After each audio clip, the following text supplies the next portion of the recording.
About a dozen years ago, back when I was writing the original Shoestone project, my flat world design for a TTRPG, I was frequenting some message boards for world builders.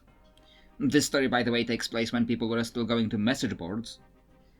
And world builder communities have this problem where everyone is there to show off their world, and nobody cares about what the others are doing. But that's not the point here. Somebody did reply, and they had this strange realization. They asked, why is every race secluded to their own country/region? And to me the answer was simple. This is supposed to be the antediluvian age, the ancient time before everyone started really mixing. It was only then that I realized this kind of accusative tone that was coming out of the ruling clique of the board. Long story. They saw segregation, and they assumed I was racist because I wanted races segregated, and invented a justification for it. It's a ridiculous jump of logic, and I'm not saying my writing was always perfect. I am a product of my society. The things I write about are influenced by the culture I consumed. I try to be better, and I like to think I greatly improved since then, hence Shoestone 2.0. But there was something I noticed then that led to their assumption. They largely lived in America, a society that was very multicultural. They saw people that looked and behaved in very different ways and all mixed up together. I grew up in Poland, in Central Eastern Europe, where in my childhood, if you saw a black person on the street, it was a holiday.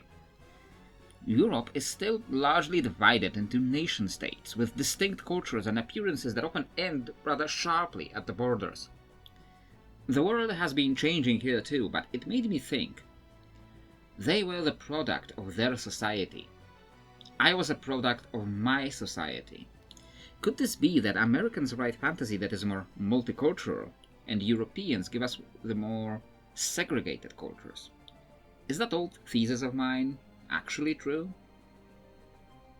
Let's get one thing out of the way first.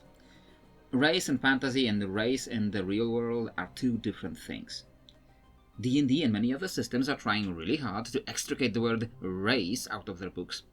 Species, lineage, heritage, they will use any word, no matter how out of place, to call the same concept. That cannot change one thing. People still react to both concepts in a very similar way, because they are both cosmetic variants within one population. Readers will project their real-world experiences onto the fiction they consume, no matter what you call this concept. Like the people from my intro story, they will assume that the race relations in your writing represent how you want real-world races to look like. And it's wrong on so many ways. I'm going to get into everything about that, but people are people, so we gotta deal with that. But let's get to it. As always, it all begins with Granddaddy Tolkien. As you may or may not know, John R.R. Tolkien was British. His original intent was to give England its own mythology. So when you read The Hobbit or Lord of the Rings, these stories were not supposed to be their own world. It was supposed to literally be Earth thousands of years ago, before many of the migrations and cultural developments. So does Middle-earth fit my thesis? Humans are by large the most common race in Middle-earth. Most humans in Middle-earth will look like Aragorn or Boromir, or otherwise very European-looking. But then during the War of the Ring, the Haradrim come north, serving Sauron. And the Haradrim look something between Middle Eastern and African. So why are the black people serving the evil overlord? Was Tolkien racist? Well, not due to this at least, because that's just a natural result of what this world was. If he's making mythology for England, most protagonists will look European. And if some foreign army invades them, they will look different. If you read anything about Tolkien outside of his books, you would know he had no malicious intent in that. It's just world building. But let's look at the actual other fantasy races in Middle-earth. The elves in Middle-earth live in these secluded enclaves, in forests or other remote places, and by large you will find only elves there. They have a whole continent in the west that you literally can't physically get to without permission from the elves, and which is almost 100% elves with few exceptions like Bilbo or Gimli being allowed in. The dwarves also live in their mountain kingdoms on their own. Hobbits live in places like the Shire, which are also their own racial communities, custom shaped to suit their own needs. Tolkien didn't mean to say anything through this. His work came through his inspirations from mythology, where non-human magical creatures are hidden from humans, because the mythology has to explain why we don't actually see them in the real world, because we don't. It does, however, give us an example of a European writing societies that are more segregated. But perhaps it is just a coincidence. We clearly need more examples. One of the other greatest inventors of fantasy tropes is Dungeons & Dragons. I'm not going to go into an entire edition history or look into too much detail in every separate setting for D&D, or we would be here for hours, but into D&D as a whole. And the game was invented by a bunch of American dudes in the 1970s. So does their invention reflect their society? When you take a look at various setting guides, be it the 1980 World of Greyhawk fantasy setting or various Forgotten Realms settings guides, you will often find these stat blocks for various countries and regions. Kingdom of Selene, population 20,000. Demi-humans, which is what early D&D called the near human playable races.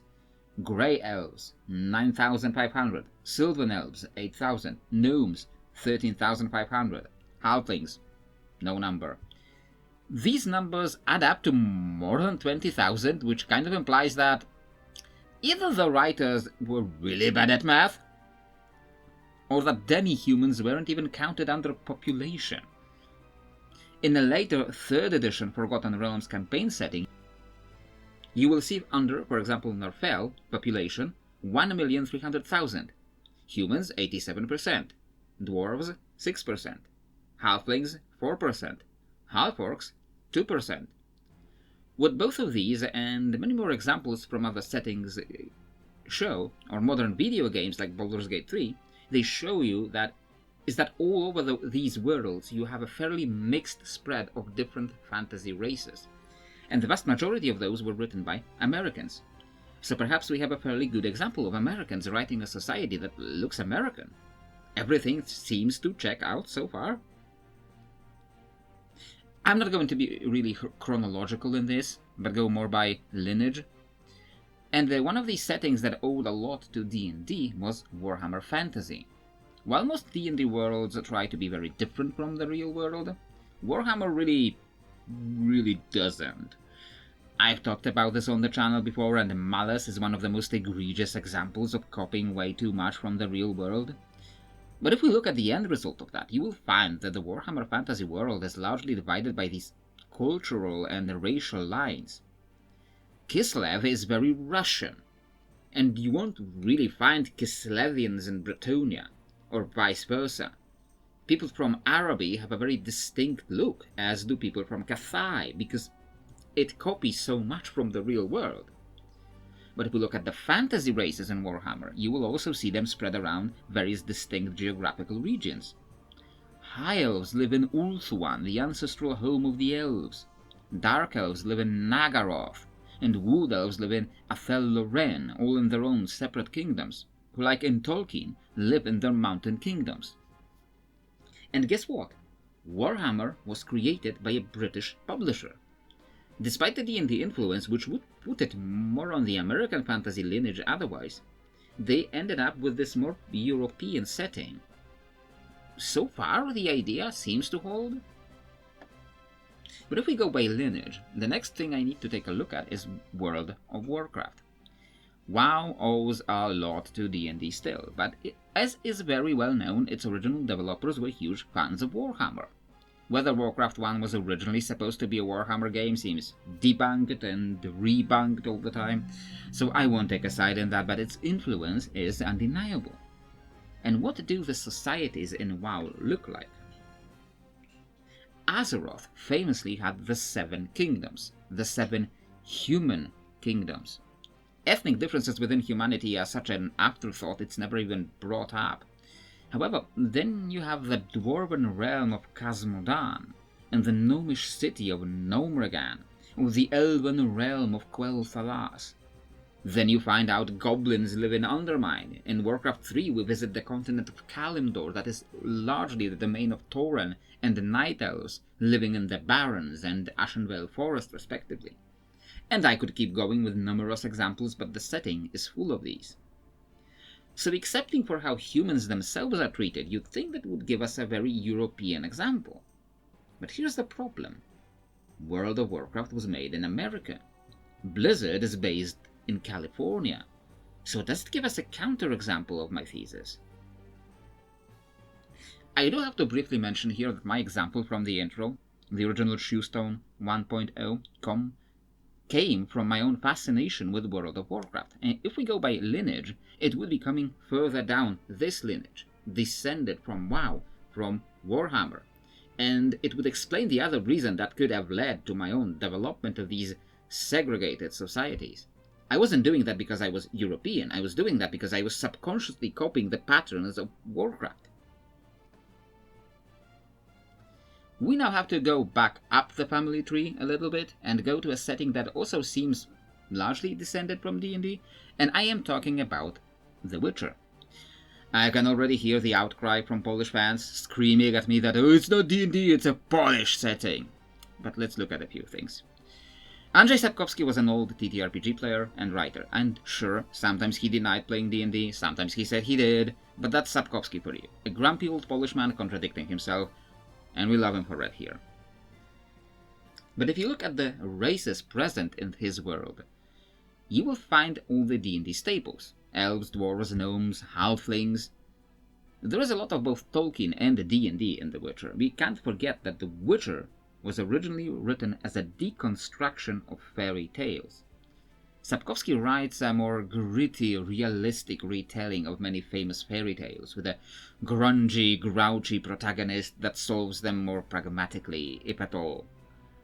But there is something more that is more telling in the world-building of his world. The two original races he invented for the setting are called Vran and Bobowax. These two races are nearly extinct and largely live in reservations. The elves of his world are also pushed back into the far-flung regions of the world. Both of these bring to mind the fate of Native Americans. And this isn't happening on some other distant continent.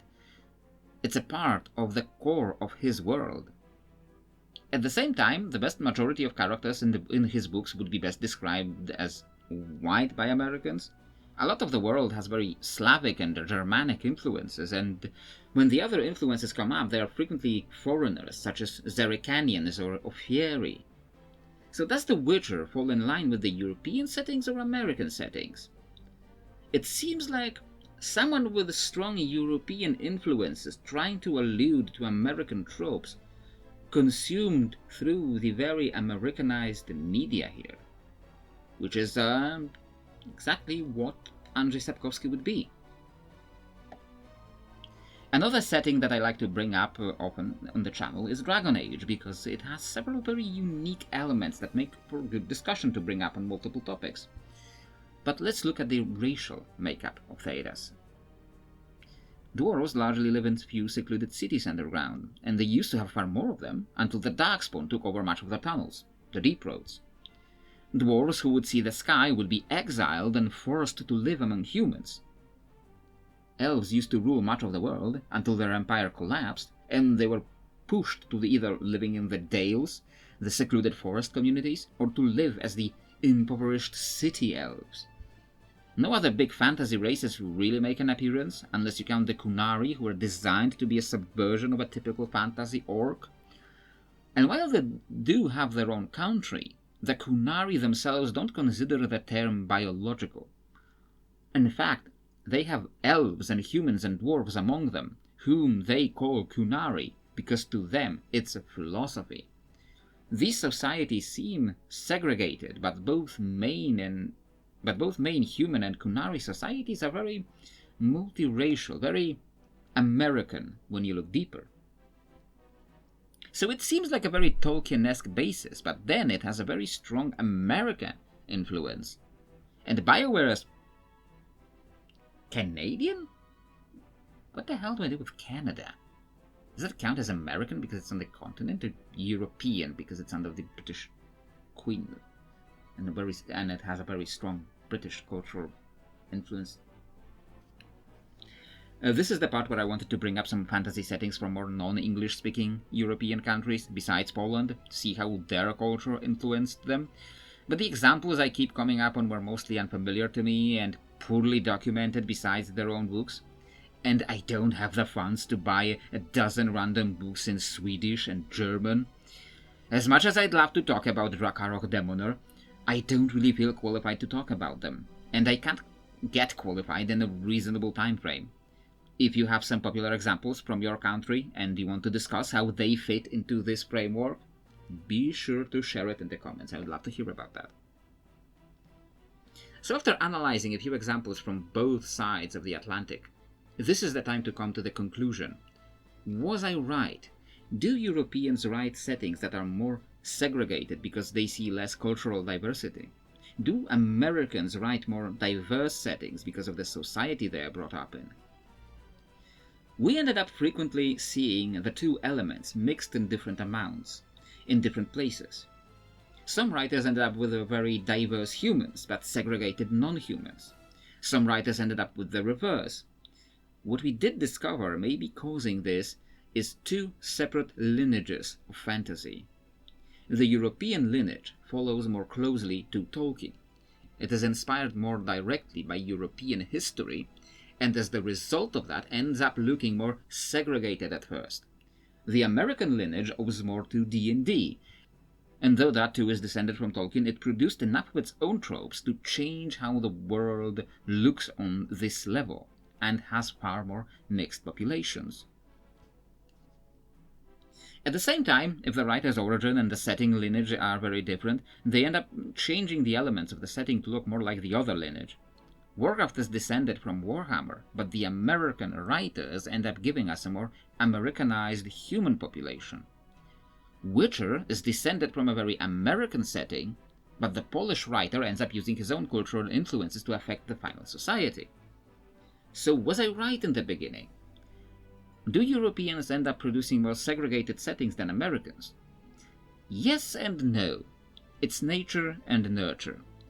We take the settings that inspired us, nurture, and then alter the product by the culture we grew up with, which is the nature in this metaphor. Where we come from is a big influence on our final product, but isn't the end-all be-all of it. What this video ended up being was just a tiny portion of what the original prompt I put up your vote could do. If any video can spawn a whole series, it's this one. I can go back to look at more non-English settings if I can find a good source for, like, Drakarok Demoner, or get into a closer analysis of Gothic, which I never played, I know, sacrilege. I can go back to those. I could expand on the topic of religion in American versus European fantasy instead. How different those different settings represent religion, because religion is also very different in America versus Europe. And I'm not talking about like specific branches of religion. I'm talking about how just the concept of religion is treated very differently. Or I can go into comparison of both of these in Asian fantasy settings instead and see how that differs. It could really go on, and if you are particularly interested in any of these ideas, be sure to let me know. But please make the comments be on topic. My last video about the Pathfinder classes was really popular, and 90% of the comments were off topic and they talking about the single remark I made in the first half minute. I mean, I don't really mind, it's engagement which helps drive the metrics up, so you know, knock yourself out. Maybe I should drop random comments about things I dislike in Pathfinder more often. But this should be it for today. We still have just one channel member, but channel members get early access to the videos and as soon as they're ready. And I'll be sure to give everyone a shout out when they become a channel member, so if you want to help the channel, this is one of the few ways to do it, linked in the video description below. Meanwhile, my dear hamsterlings, I hope to see you next time.